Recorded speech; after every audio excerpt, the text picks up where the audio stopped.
ಹಾಲಿನ ಸಾಂಬಾರ್ ಬಿಸಿ ಮುದ್ದೆಯೊಂದಿಗೆ ತುಂಬಾ ಟೇಸ್ಟಿ ಆಗಿರುತ್ತದೆ. ನೀವು ಒಮ್ಮೆ ಟ್ರೈ ಮಾಡಿ. ಯಾವುದಾದರೂ ತರಕಾರಿಯನ್ನು ತೆಗೆದುಕೊಳ್ಳಬಹುದು.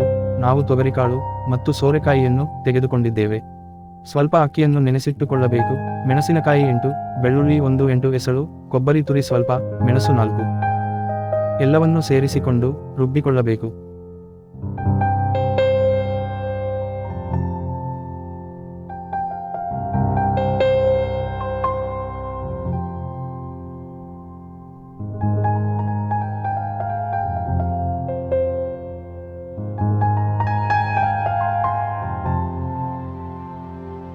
ಪೇಸ್ಟನ್ನು ಬೇಯಿಸಿದ ತರಕಾರಿಗೆ ಸೇರಿಸಿಕೊಳ್ಳಬೇಕು.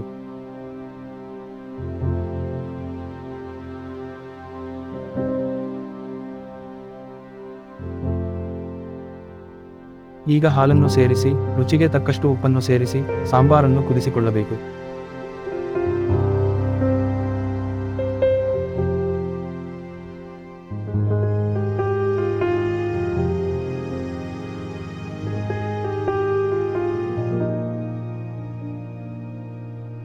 ಒಗ್ಗರಣೆಯನ್ನು ಸೇರಿಸಿಕೊಳ್ಳಬಹುದು, ಬೇಡವಾದರೆ ಸ್ಕಿಪ್ ಮಾಡಬಹುದು.